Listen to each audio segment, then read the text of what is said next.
ತೈವಾನಿಂದ ಮತ್ತೆ ವಾಪಸ್ ಗೌರಿಗೆ ಬರ್ತೀರಿ. ನಾನಿಂದ ಫಸ್ಟ್ ಗೇರ್ ಅಂತ ಅಂದ್ಕೊಂಡಿದ್ದೀನಿ. ಸೊ ಸೆಕೆಂಡ್ ಗೇರ್ ಇನ್ನೂ ಬಹಳ ಇಂಟ್ರೆಸ್ಟಿಂಗ್ ಇರುತ್ತೆ ಅಂತ ನಮ್ಮ ವೀಕ್ಷಕರು ಅಂದ್ಕೊಂಡಿದ್ದಾರೆ ಅಂತ ನಾನು ಅಂದ್ಕೊಂಡಿದ್ದೀನಿ. ಖಂಡಿತವಾಗಿ ಕೂಡ ಇರುತ್ತೆ. ಸೊ ಹಾಗಾಗಿ ಸೆಕೆಂಡ್ ಗೇರ್ ಏನು ಅನ್ನುವಂಥದ್ದು ಖಂಡಿತವಾಗಿ ತಾವು ವಿವರಿಸಬೇಕಂತ ನಾನು ಕೇಳ್ಕೊಳ್ತಾ ಇದ್ದೀನಿ. 2000ದಿಂದ ನಾನು ಸಾಮಾಜಿಕ ಸೇವೆಯಲ್ಲಿ ತೊಡಗಿಕೊಂಡಿದ್ದೀನಿ. ಓಕೆ. ಚಿಕ್ಕ ವಯಸ್ಸಿಂದ ಸಮಾಜ ಸೇವೆ ನಂದು, ಹುಡುಗರ ಜೊತೆ, ಸ್ನೇಹಿತರ ಜೊತೆ, ಎಲ್ಲರ ಜೊತೆ ಊರಲ್ಲಿ ಶುಚಿ ಮಾಡೋದು, ಕ್ಲೀನ್ ಮಾಡೋದು, ಲೈಬ್ರರಿ ಮಾಡೋದು ಎಲ್ಲ ನಂದು ಅದೇ ಥರ. 2010ರಿಂದ ನಾನು ರೂಟ್ ಸೆಟ್ ಅನ್ನೋ ಸಂಸ್ಥೆಯಲ್ಲಿ ತರಬೇತುದಾರನಾಗಿ ನಾನು ನನ್ನ ಕೆಲಸವನ್ನು ಮಾಡ್ತಾ ಇದ್ದೀನಿ ಆಸ್ ಅ ಸೋಷಿಯಲ್ ವರ್ಕ್. ರೂಟ್ ಸೆಟ್ ಏನು ಮಾಡುತ್ತೆ, ಹಳ್ಳಿಯ ಯುವಕ ಯುವತಿಯರಿಗೆ ತರಬೇತಿಯನ್ನು ಕೊಟ್ಟು ಸ್ಕಿಲ್ ಡೆವಲಪ್ಮೆಂಟನ್ನು ಮಾಡಿ ಸ್ವಉದ್ಯೋಗಗಳನ್ನಾಗಿ ಮಾಡ್ತದೆ. ವರ್ಷಕ್ಕೆ 6,25,000 ಜನರಿಗೆ ತರಬೇತಿಯನ್ನು ಕೊಡುತ್ತದೆ. ನಾನು ಅದರಲ್ಲಿ 2000ದಿಂದ ಅಡ್ವೈಸರಿಯಾಗಿ ಕೆಲಸ ಮಾಡ್ತಾ ಇದ್ದೀನಿ. ಈ ಲರ್ನಿಂಗ್ ಎಲ್ಲ ಇತ್ತು. ಹಳ್ಳಿಯ ಒಬ್ಬ ಸಾಮಾನ್ಯ ಎಂಟ್ರಪ್ರಿನರ್ಗೆ ಪಾಠ ಮಾಡಿದಂತಹ, ಮ್ಯಾನೇಜ್ಮೆಂಟ್ ಪಾಠ ಮಾಡಿದಂತಹ ಅನುಭವ ನನ್ನ ಹತ್ರ ಇತ್ತು. ಆ ಅನುಭವ ಎಲ್ಲವನ್ನ ನಮ್ಮ ಊರಿನಲ್ಲಿ ನಮ್ಮ ತಾಯಿಯ ಊಟ ಮಾಡಿಕೊಂಡು ಮಾಡಿಯ ಮೇಲೆ ಕುಳಿತು ಒಂದು ಬರೆದುಬಿಟ್ಟೆ ಪುಸ್ತಕವನ್ನು. ಅದೇ ಸೆಕೆಂಡ್ ಗೇರ್ ಪುಸ್ತಕ ಆಯಿತು.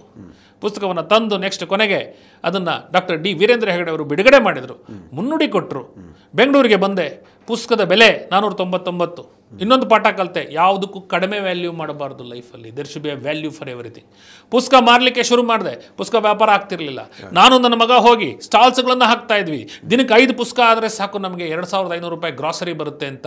ದುಡ್ಡಿಲ್ಲ ಮನೆಗೆ. ನಮ್ಮ ಮಾಮ ಬರೋರು, ನಮ್ಮ ಮನೆ ನೋಡೋರು, ಗ್ರಾಸರಿ ಇಲ್ಲ, ಅಳಿಯನಿಗೆ ಗ್ರಾಸರಿ ಇಲ್ಲ ಅಂತ ಹೇಳಿ ಗ್ರಾಸರಿ ತುಂಬಿಸ್ಬಿಟ್ಟು ಹೋಗೋರು. ಇನ್ನೊಂದು ಪಾಠ ಕಲಿತೆ ಲೈಫಲ್ಲಿ, ಹೆಂಡತಿ ಹಿಂಗಾರು ಇರ್ಲಿ ಕಣ್ರಿ, ಮಾವ ಚೆನ್ನಾಗಿರ್ಬೇಕು. ಓಹೋ. ಆಮೇಲೆ ನನ್ನ ಹೆಂಡತಿ ಬೇರೆ ಕೆಲಸಕ್ಕೆ ಸೇರಿಕೊಂಡ್ಲು. Professionally she started a different career. I started second gear. ಅದಾದಮೇಲೆ ಬಿಸ್ನೆಸ್ ಗುರು ಮತ್ತು ಕೆರಿಯರ್ ಗುರು ಅನ್ನೋ ಕಾರ್ಯಕ್ರಮಗಳನ್ನು FM ರೇನ್ಬೋನಲ್ಲಿ ಶುರು ಮಾಡಿದ್ವಿ.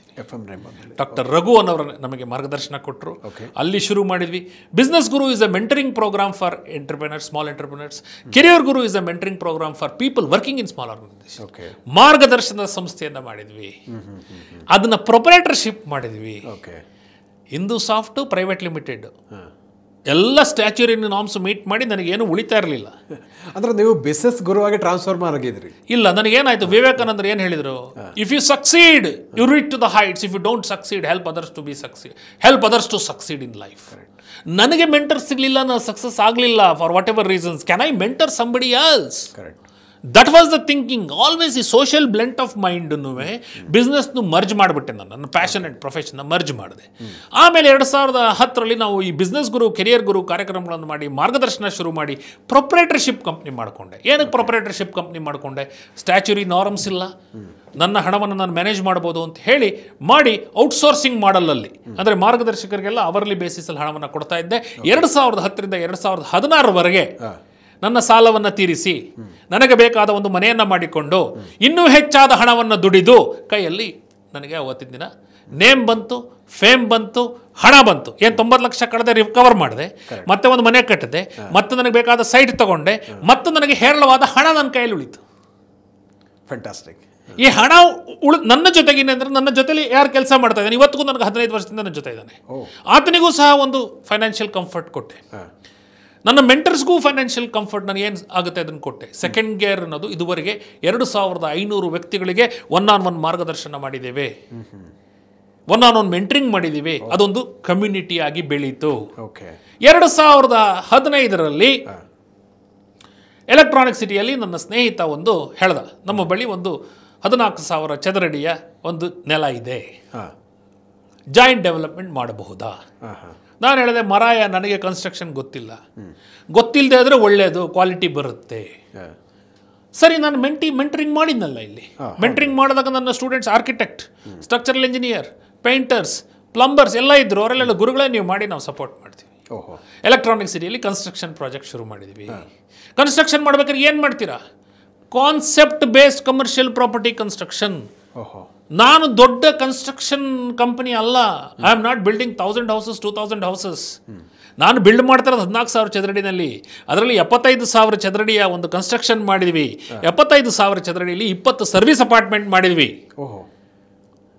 20 ಸರ್ವಿಸ್ ಅಪಾರ್ಟ್ಮೆಂಟ್ ಮಾಡಿ ಮುಂದ್ಗಡೆ ಕಮರ್ಷಿಯಲ್ ಕಾಂಪ್ಲೆಕ್ಸ್ ಅಲ್ಲಿ ಒಂದು ಬೇಕರಿ, ಅಯ್ಯಂಗಾರ್ ಓನ್ ಫ್ರೆಶ್ ಅಂತ ಬೇಕರಿ, ಅದ್ರ ಮೇಲ್ಗಡೆ ಕಾಫಿ ಕನ್ಫೆಷನ್ಸ್ ಅಂತ ಕೆಫೆ, ಅದ್ರ ಮೇಲ್ಗಡೆ ಸಿಟಿ ಕೀಸ್ ಅಂತ ರೂಮ್ಸ್, ಅದ್ರ ಮೇಲ್ಗಡೆ ಬೆಂಗಳೂರು ಬೆಲ್ಲಿ ಅಂತ ಫೈನ್ ಡೈನಿಂಗ್, ಅದ್ರ ಮೇಲ್ಗಡೆ ಕಾಸಾ ಪಿಕಾಸಾ ಅಂತ ಟ್ರಾಪಿಕಲ್ ಟೆರೇಸ್, ಎಲ್ಲವನ್ನ ಒಂದೇ ಜಾಗದಲ್ಲಿ ಮಾಡಬೇಕಾದ್ರೆ ಮಾಡುವಂತಹ ಒಂದು ಕಾರ್ಯಕ್ರಮ ನಮ್ಮಿಂದ ನಡೀತು. ಸೊ ನೀವು ಬಿಸ್ನೆಸ್ ಗುರು ಆದ್ಮೇಲೆ ನಂತರ ಸೀರಿಯಲ್ ಆಂಟ್ರಪ್ರನರ್ ಆದ್ರಿ. ಹೌದು, ಬಿಸ್ನೆಸ್ ಗುರು ಆದ್ಮೇಲೆ ಏನಾಯ್ತು, ಅನೇಕ ಜನರಿಗೆ ಮಾರ್ಗದರ್ಶನ ಮಾಡಿದಾಗ ಏನಾಗುತ್ತೆ ನೋಡಿ, ಯಾವತ್ತು ನಾವು ಎಂಟರ್ಪ್ರಿನರ್ ಆದ್ರೆ, ಈಗ ಸುಮ್ಮನೆ preaching is not good, practice and preach.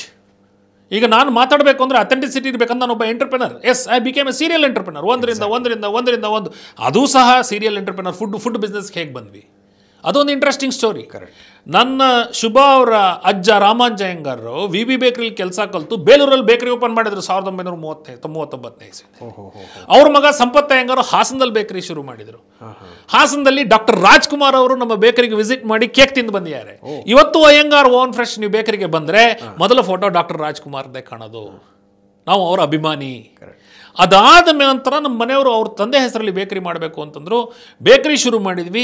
ಅಯ್ಯಂಗಾರ್ದು traditional style, ಯುರೋಪಿಯನ್ದು ಇನ್ನೊಂದು ಸ್ಟೈಲ್ನ ತಗೊಂಡು ಅಯ್ಯಂಗಾರ್ ಓನ್ ಫ್ರೆಶ್ ಅಂತ ಬೇಕರಿನ ಮಾಡಿದ್ವಿ. ನನಗೆ ಅನೇಕ ಮಾರ್ಗದರ್ಶನವನ್ನು ಮಾಡಿದ್ರಲ್ಲಿ. ಬರೀ ಬೇಕರಿ ಯಾಕೆ ಮಾಡಬೇಕು ಅನ್ನೋದ್ರ ಮೇಲೆ ಕೆಫೆ ಮಾಡಿದ್ವಿ. ಬರೀ ಕೆಫೆ ಯಾಕೆ ಮಾಡಬೇಕು ಅನ್ನೋದ್ರ ಮೇಲೆ ರೂಮ್ಸ್ ಮಾಡಿದ್ವಿ. ಬರೀ ರೂಮ್ಸ್ ಯಾಕೆ ಅಂತ ಅದ್ರ ಮೇಲೆ 250 ಸೀಟರ್ ಫೈನ್ ಡೈನಿಂಗ್ ಮಾಡಿದ್ವಿ. ಬರೀ ಫೈನ್ ಡೈನಿಂಗ್ ಯಾಕೆ ಅಂತ ಅದ್ರ ಮೇಲೆ 250 ಸೀಟರ್ದು ಟೆರೇಸ್ ಗಾರ್ಡನ್ ಮಾಡಿದ್ವಿ. ಬರೀ ಅಷ್ಟೇ ಯಾಕೆ ಅಂತ ಹಿಂದ್ಗಡೆ ಸರ್ವಿಸ್ ಅಪಾರ್ಟ್ಮೆಂಟ್ ಮಾಡಿದ್ವಿ. ಓಹೋ, ಅಮೇಜಿಂಗ್. ಸೊ ನಾನು ಎಲ್ಲಿ -0 GK ಪ್ರಮೋದ್ 0 ಇಂದ ಇವತ್ತು ನಾನು ಹೀರೋ ಅಂತ ಹೇಳಲ್ಲ, 0 ಇಂದ ಈ ಹಂತಕ್ಕೆ ಬಂದಿದ್ದೀನಿ. ನಾನು ಮಾಡಿದ ಮೇಲೆ ಇದನ್ನು ಬೇರೆಯವ್ರು ಯಾಕೆ ಮಾಡೋಕ್ಕಾಗಲ್ಲ? ಇದು ನನ್ನ ಜೀವನದ ಸ್ಟೋರಿ. ನನಗೊಬ್ಬ ಮಗ ಆದಿತ್ಯ ಅಂತ, ಶುಭ ಅಂತ ನನ್ನ ಹೆಂಡತಿ. ಸಮಾಜ ಸೇವೆ, ಇಷ್ಟರಲ್ಲೂ ಸಮಾಜ ಸೇವೆ ರೂಟ್ ಸೈಡ್ ಹೇಳಿದೆ ನಿಮಗೆ. ಆಮೇಲೆ ಗೊರೂರ್ ಡೆವಲಪ್ಮೆಂಟ್ ಟ್ರಸ್ಟ್ ಅಂತ ಮಾಡಿದ್ವಿ 6 ವರ್ಷದ ಹಿಂದೆ. ಗೊರೂರ್ ಡೆವಲಪ್ಮೆಂಟ್ ಟ್ರಸ್ಟ್ ಅನ್ನು ಮಾಡಿ ನಮ್ಮ ಊರಿನಲ್ಲಿರುವಂತಹ 1200 ವರ್ಷದ ಹಳೆಯ ದೇವಸ್ಥಾನ, ಪರವಾಸು ದೇವಸ್ಥಾನವನ್ನ ಒಂದೊಂದು ಕಲ್ಲುಗಳನ್ನು ತೆಗೆದಿಟ್ಟು ರಿನೋವೇಷನ್ ಮಾಡಿ ಲೋಕಾರ್ಪಣೆ ಮಾಡಿದ್ದೀವಿ. ಅದ್ಭುತ.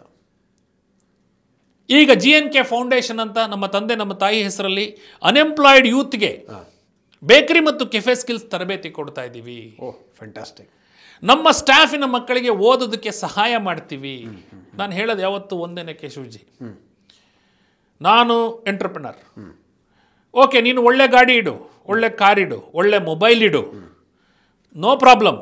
ನನ್ನ ತಳಗಡೆ ಕೆಲಸ ಮಾಡೋನು ಸ್ವಲ್ಪ ಕಡಿಮೆ ಗಾಡಿ ಇಡ್ಲಿ, ಕಡಿಮೆ ಮೊಬೈಲ್ ಇಡ್ಲಿ, ನೋ ಪ್ರಾಬ್ಲಮ್. ಆದರೆ ಒಂದರಲ್ಲಿ ಮಾತ್ರ ನಾನು ವಿಭಿನ್ನ. ನನ್ನ ಮಗನು ಅವನ ಮಗನು, ನನ್ನ ಮಗಳು ಅವಳ ಮಗಳು ಒಂದೇ ರೀತಿಯ ಶಾಲೆಗೆ ಹೋಗಬೇಕು. Education doesn't have any discrimination. Materials have discrimination depending on the earnings that you have. ಈ ತತ್ವವನ್ನು ಉಪಯೋಗಿಸ್ಕೊಂಡು ಎಕ್ಸ್ಟೆಂಡೆಡ್ ಫ್ಯಾಮಿಲಿ ಕಾನ್ಸೆಪ್ಟಲ್ಲಿ ಮಾಡ್ತಾ ಇದ್ದೀವಿ. ಇವಾಗ ನೆಕ್ಸ್ಟ್ ನಾವು ಅಯ್ಯಂಗಾರ್ ಓವನ್ ಫ್ರೆಶ್ ಮತ್ತು ಕಾಫಿ ಕನ್ಫೆಷನ್ಸ್ ಎರಡನ್ನು ಮರ್ಜ್ ಮಾಡಿ we want to develop a new business model which will give an opportunity for young aspiring entrepreneurs, preferably women entrepreneurs and family entrepreneurs. Adbhuta. Do you want to know about that story? 100%. Okay. ಅದೇನಂತಂದ್ರೆ again ಈ ಎಲ್ಲ ಜರ್ನಿನಲ್ಲೂ ನನಗೆ mentors ಇದ್ದಾರೆ. A barber can't cut his hair, a mentor can't mentee himself, a surgeon can't do his own surgery. 2010 ಆದಮೇಲೆ ನಾನು ಎಲ್ಲ ಕ್ಷೇತ್ರದಲ್ಲಿ ನನ್ನ ಮೆಂಟರ್ಸ್ನ ಇಟ್ಕೊಳ್ಳೋಕೆ ಬಂದೆ, ಮಾರ್ಗದರ್ಶಕರನ್ನ ಇಟ್ಕೊಂಡಿದ್ದೀನಿ. ನನ್ನ ಎಲ್ಲ ಬೆಳವಣಿಗೆಗೆ ಮಾರ್ಗದರ್ಶಕರು ಸಹಾಯ ಮಾಡಿದ್ದಾರೆ. ಒಬ್ಬೊಬ್ಬರನ್ನು ಹೆಸರನ್ನು ನಾನು ಇಲ್ಲಿ ಹೇಳಲಿಕ್ಕೆ ಹೋಗೋದಿಲ್ಲ. ಈ ನಿಟ್ಟಿನಲ್ಲಿ ನಾವಿವಾಗ ಏನು ಯೋಚನೆ ಮಾಡ್ತಾ ಇದ್ದೀವಿ, what is that I can contribute to Bharat. Unemployment is an issue. ಹೌದು, ದೊಡ್ಡ ಎಲ್ಲದಕ್ಕೂ ನಾವು ಪ್ರೈಮ್ ಮಿನಿಸ್ಟರ್ನ ಕೇಳೋದಕ್ಕಾಗೋದಿಲ್ಲ. Okay, what is that I can contribute ಅಂದಾಗ ನಾವೇನು ಯೋಚನೆ ಮಾಡ್ತಾ ಇದ್ದೀವಿ ಅಂದರೆ, ಇಂಗ್ಲೀಷ್ ವೆಜಿಟೇರಿಯನ್ ಮತ್ತು ಎಗಿಟೇರಿಯನ್ ಬ್ರೇಕ್ಫಾಸ್ಟನ್ನು ಪಾಪ್ಯುಲರೈಸ್ ಮಾಡ್ಬೋದಾ? ದರ್ಶಿನಿಗಳು ಹೇಗೆ 30 ವರ್ಷದಿಂದ ನಮ್ಮ ದರ್ಶಿನಿ ಫುಡ್ನ ಇಂಡಿಯನ್ ಮಾರ್ಕೆಟ್ಗೆ ಪಾಪ್ಯುಲರೈಸ್ ಮಾಡ್ತೋ ಆ ಥರ ಪಾಪ್ಯುಲರೈಸ್ ಮಾಡ್ಬೋದಾ ಅಂತ ಯೋಚನೆ ಮಾಡ್ತಾ ಇದ್ದೀವಿ. ಅಂದ್ರೆ ಅರ್ಥ, ಇವತ್ತಿನ ಒಂದು ಬಿಸ್ನೆಸ್ ನಡಿಬೇಕು ಅಂದರೆ 7-Eleven ಅಂತ ನೀವು ಶಾಪ್ ಕೇಳಿರ್ಬೋದು. 7-Eleven ತೈವಾನು, ಏಷ್ಯಾ ಪೆಸಿಫಿಕ್ಕಲ್ಲಿ ನಡೆಯುವಂಥ ಶಾಪ್ ಬಿಸ್ನೆಸ್. ಅದು ಫ್ಯಾಮಿಲಿಗಳು ಆ ಬಿಸ್ನೆಸ್ನ ನಡೆಸ್ತದೆ. ಓಕೆ. ಫ್ಯಾಮಿಲಿಗಳು ಆ ಬಿಸ್ನೆಸ್ನ ನಡೆಸ್ತಾ ಇರೋದ್ರಿಂದ ಏನಾಗುತ್ತೆ, ಅದು ಸಕ್ಸಸ್ ರೇಟ್ ಜಾಸ್ತಿ. ಓಹೋ. ಆಹಾರೋದ್ಯಮದಲ್ಲೂ ಕಷ್ಟ ಏನು, ಸ್ಟಾಫು ಎಂಪ್ಲಾಯೀಸ್ ಕಷ್ಟ. ಹೌದೌದು, ಎಲ್ಲರೂ ಕೇಳಿದ್ರು ಲೇಬರ್ ಪ್ರಾಬ್ಲಮ್ ಅಂತ ಹೇಳ್ತಾರೆ ಅಂತಾರೆ.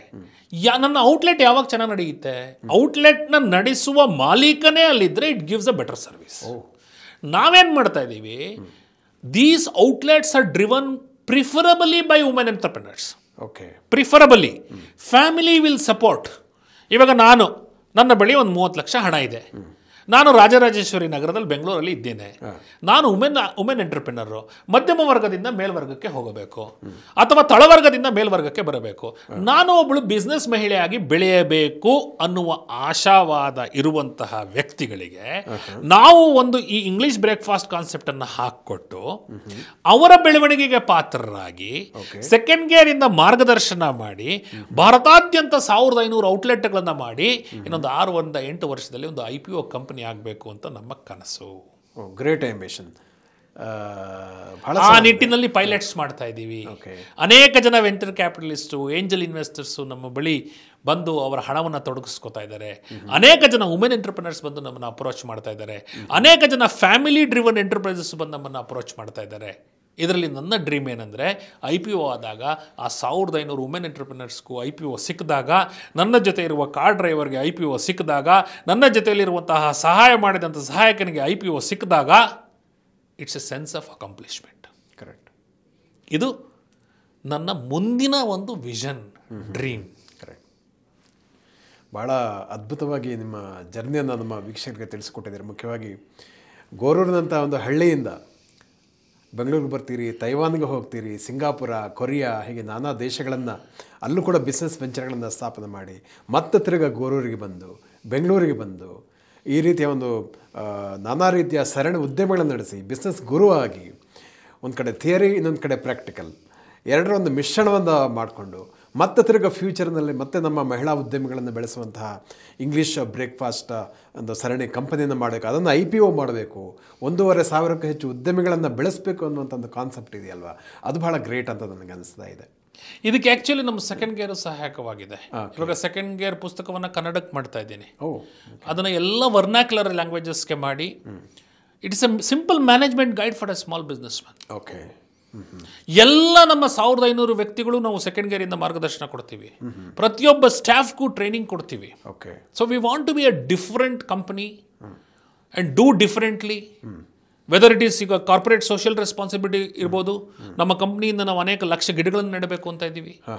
ನಮ್ಮ ಸ್ಟಾಫಲ್ಲಿ ಓದುವಂತಹ ಮಕ್ಕಳಿಗೆ ಎಜುಕೇಷನ್ಗೆ ಸಹಾಯ ಮಾಡಿ ಅನೇಕ UPSC ಆಫೀಸರ್ಸ್, IAS ಆಫೀಸರ್ಸ್ ತಯಾರು ಮಾಡಬೇಕು, ಲಾಯರ್ಸ್ ಮಾಡಬೇಕು, ಡಾಕ್ಟರ್ಸ್ ಮಾಡಬೇಕು ಅನ್ನೋ ನಿಟ್ಟಿನಲ್ಲಿ ಕೆಲಸ ಮಾಡ್ತಾ ಇದ್ದೀವಿ. ಫ್ಯಾಂಟಾಸ್ಟಿಕ್.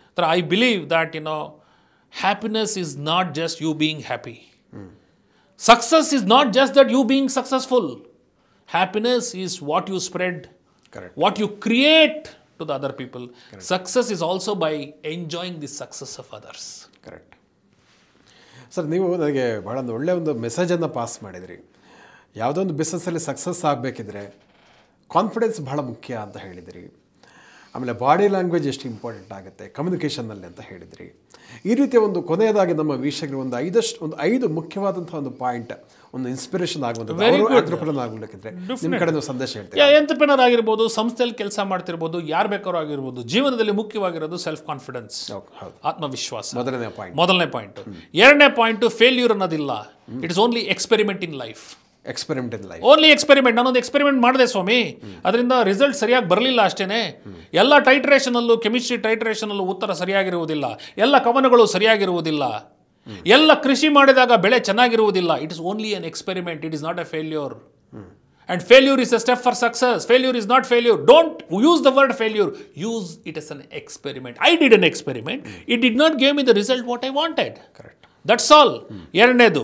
ಮೂರನೇದು ಬಂದು ಬೀಳಿ, ಬಿದ್ದ ಮೇಲೆ ಎದ್ದು ಓಡಿ, ಬಿದ್ದರೂ ಏಳುವುದು ಹೇಗೆ. ಕರೆಕ್ಟ್. ನಾಲ್ಕನೇದು ಬಂದು ಮಾರ್ಗದರ್ಶಕರು. A barber can't cut his own hair, a surgeon can't do in own surgery, a mentor can't mentee himself. ಮಾರ್ಗದರ್ಶಕರನ್ನ ಇಟ್ಕೋಬೇಕು. ಗುರುದೇವೋಭವ.